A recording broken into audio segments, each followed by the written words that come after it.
Assalamualaikum warahmatullahi wabarakatuh. Anak-anakku, siswa-siswi SMA Negeri 9 Malang, dan saudara-saudara seiman, semoga kita senantiasa diberikan kekuatan oleh Allah untuk senantiasa menjalankan ketaatan kepadanya.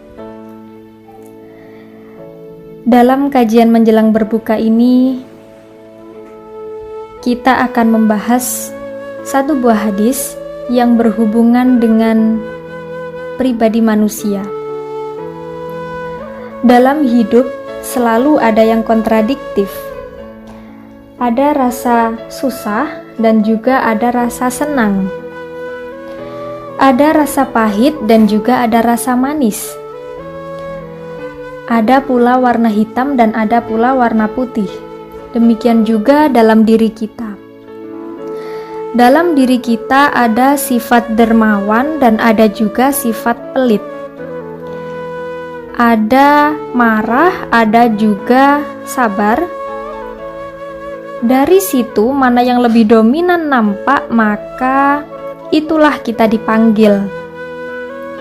Jika sifat sabar kita yang lebih nampak, maka orang akan memanggil kita sebagai penyabar. Padahal kita juga pernah marah dan kita juga bisa marah. Begitu pula sebaliknya, kalau kita lebih dominan nampak marahnya, maka kita disebut sebagai pemarah.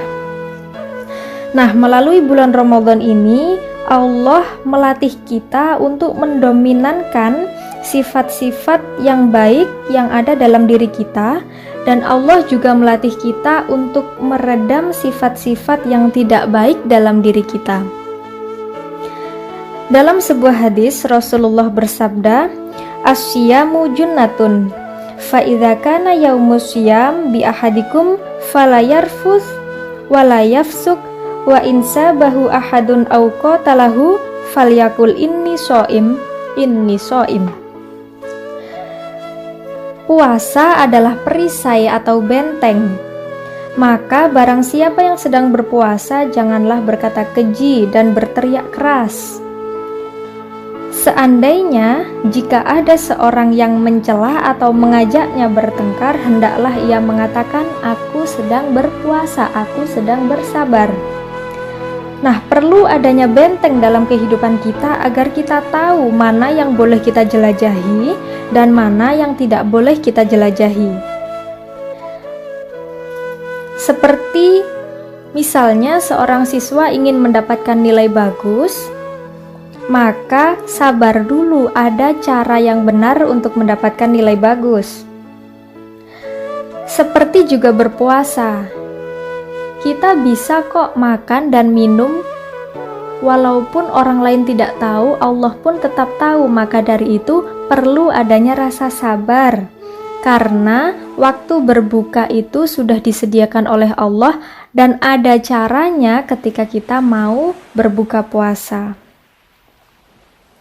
Dan kondisi puasa ini melatih kita pada kondisi yang sulit untuk melatih kesabaran, di mana saat perut kita lapar menjelang sore hari, tenggorokan kita benar-benar merasakan dahaga.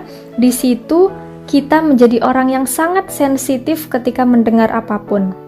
Ketika mendengar sesuatu, tidak jarang kita gampang sekali merasa tersinggung atau tersulut emosinya, karena kondisi fisik kita memang belum menyediakan rasa sabar, karena kita sendiri harus melatih kesabaran. Berbeda lagi kalau misalnya kondisi perut kita kenyang, kemudian tidak merasakan haus, kita memiliki uang yang banyak, kasur yang empuk, kamar yang ber-AC, kemudian kita disuruh sabar. Sabar dulu ya. Kita pasti bilang, "Oke, siapa takut?" Nah, seperti itulah kondisi orang berpuasa, di mana Allah melatih kita dalam kondisi-kondisi yang melahirkan rasa sensitif dalam diri kita, tetapi kita diperintahkan untuk tetap sabar, menunggu waktu berbuka puasa. Nah, pada latihan di kondisi seperti ini, kita menyiapkan diri kita, Allah menyiapkan diri kita dalam 1 bulan ini untuk menghadapi 11 bulan berikutnya. menghadapi, sabar dalam bekerja, sabar dalam menuntut ilmu, sabar dalam mengejar pangkat, dan lain sebagainya. Dan nilai-nilai itu bisa sangat mudah kita aplikasikan dalam 11 bulan berikutnya jika dalam 1 bulan ini kita bisa lulus menghadapi ujian sabar. Kemudian kapankah kita melaksanakan sabar itu? Yang pertama adalah sabar dalam melaksanakan taat. Sabar dalam melaksanakan perintah Allah. Karena kalau sudah mengikrarkan sabar, cobaan, godaan, ujian akan silih berganti menghampiri kita. Seperti anak-anak misalnya sudah memiliki orang yang spesial, kemudian sudah taat dengan orang tersebut, pasti anak-anak akan melakukan segala cara. Seharusnya ini juga kita buktikan kepada sabar kita terhadap taat kepada Allah. Anak-anak dalam menuntut ilmu akan ada saja ujiannya, misalnya tidak paham saat dijelaskan, kemudian mengantuk. Bahkan ujian yang sulit anak-anak hadapi adalah ujian dari lawan jenis. Nah, semuanya itu harus dihadapi dengan sabar karena semua akan ada waktunya. Sebagaimana kalau kita ingat cerita Nabi Ibrahim yang memiliki rasa cinta kepada Allah, kemudian hadir buah hati dalam kehidupannya. Saat sudah hadir buah hati dalam kehidupannya, Allah mempertanyakan ketaatan beliau dengan bertanya, Ibrahim, jika engkau memang sungguh cinta kepadaku, kemudian cintamu berbeda ketika anakmu lahir, buktikan sekarang bukti cintamu kepadaku dengan menyembelih anakmu. Saat Ibrahim akan menyembelih anaknya, iblis mengatur strategi. Iblis berkeliling di sekitar Nabi Ibrahim. Iblis khawatir, wah gila ini kalau sampai Ibrahim ini mewujudkan ketaatannya kepada Allah dan diikuti oleh manusia-manusia setelahnya, maka kita tidak akan punya teman nanti di neraka. Untuk itu iblis mengatur strategi bagaimana caranya Ibrahim tidak memiliki kualitas keimanan dan ketaatan yang luar biasa kepada Allah. Iblis berkata, wahai Ibrahim, kenapa engkau sembelih putramu? Kemudian Ibrahim berkata, ini adalah perintah Allah.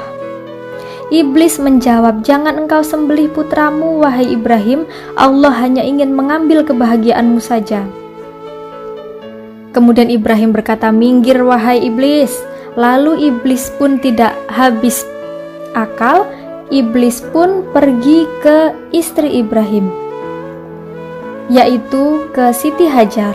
Karena iblis berpikir bahwa perempuan itu lebih panjang rambutnya daripada panjang akalnya, sehingga iblis berpikir bahwa perasaan Hajar akan lebih dominan untuk menyelamatkan Ismail.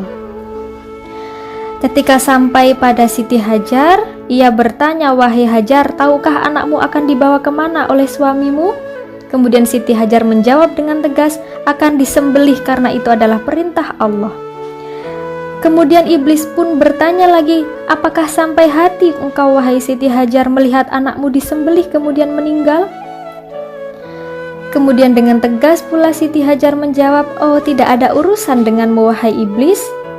Aku pun jikalau memang Allah memintaku, aku akan dengan senang hati menyerahkan jiwa dan ragaku untuk berkorban membuktikan ketaatanku kepada Allah. Lalu 2 kali iblis kecewa gagal menggoda Ibrahim dan Siti Hajar. Iblis pun turun lalu mencari Ismail dan mengatakan kepada Ismail, wahai Ismail, hendak dibawa kemana engkau oleh ayahmu? Kemudian Ismail menjawab, aku akan disembelih oleh ayahku sebagai bukti ketaatannya kepada Allah. Karena iblis terus-menerus bertanya, kemudian Ismail melemparkan batu sambil berkata, idhab ya la'i, pergi wahai laknat, pergilah engkau wahai laknat.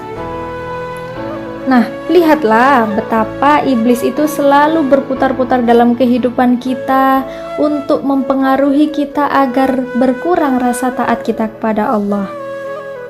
Untuk itu perlu adanya latihan mengasah rasa sabar dalam menjalani taat, menjalankan perintah Allah. Yang kedua adalah sabar dalam meninggalkan maksiat. Dalam meninggalkan maksiat kita harus belajar sabar. Contohnya ada remaja yang sedang berbunga-bunga menjalani kisah kasih mereka di SMA. Kemudian remaja tersebut sadar bahwa itu tidak disukai oleh Allah, sehingga remaja tersebut bertekad untuk memutuskan pacarnya.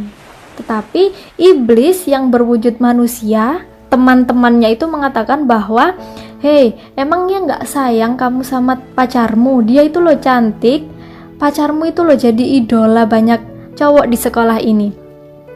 Dengan pikiran tersebut, akhirnya si remaja tersebut berpikir berulang kali untuk meninggalkan kemaksiatan. Nah, disitulah perlu adanya sabar dalam meninggalkan maksiat, karena meninggalkan maksiat pun ada cobaannya, ada ujiannya. Seperti kalau misalnya kita sedang bekerja, kemudian kita sering mendapatkan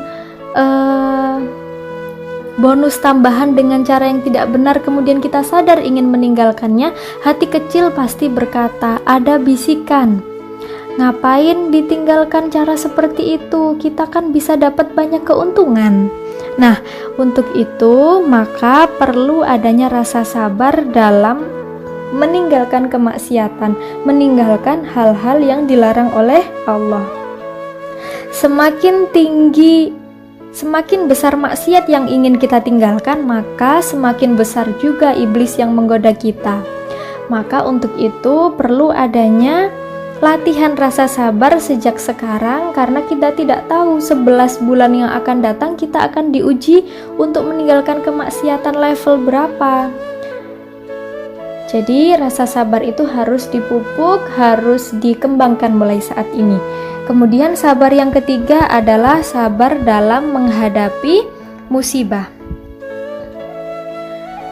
Sabar dalam menghadapi musibah, ujian, cobaan, maupun kesulitan, baik dalam bentuk kebahagiaan maupun yang berupa hal yang tidak menyenangkan, kita harus menghadapinya dengan sabar. Kalau tidak sabar dalam menghadapinya, maka kita seperti orang yang mempertanyakan kasih sayang Allah kepada kita. Kita belajar dari karang yang ada di lautan, mereka tidak pernah tumbang ketika dihempas oleh gelombang. Untuk itu, ketika kita memiliki cobaan, ujian, kesulitan, kita harus yakin bahwa Allah senantiasa memberikan hadiah di balik ujian itu. Ketika kita bisa merasakan nikmatnya berpuasa, kita akan merasakan kebahagiaan ketika buka puasa tiba. Seperti itu juga anak-anak ketika melaksanakan pendidikan, ketika menuntut ilmu. Anak-anak bersusah payah terlebih dahulu, sabar aja dulu. Sabar jika ada kesulitan, sabar jika ada cobaan, karena hadiah Allah itu pasti nanti diperlihatkan di akhir pencapaian kalian. Yakin saja bahwa Allah selalu memiliki hadiah untuk kesabaran kita.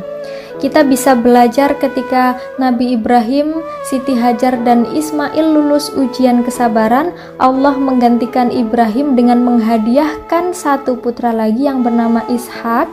Kemudian Nabi Ismail dengan kesabarannya dalam taat kepada Allah digantikan posisinya dengan kambing gibas untuk disembelih Nabi Ibrahim.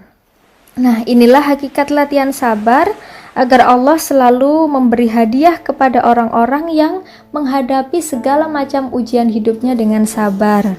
Jadi, sabar tadi ada 3, yaitu sabar dalam taat, sabar dalam meninggalkan maksiat, dan sabar dalam menghadapi musibah atau ujian.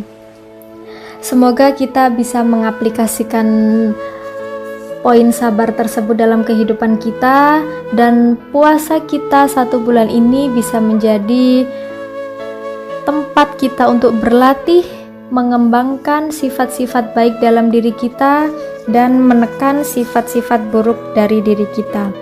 Semoga bermanfaat.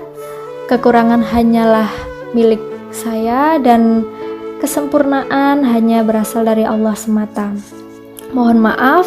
Wassalamualaikum warahmatullahi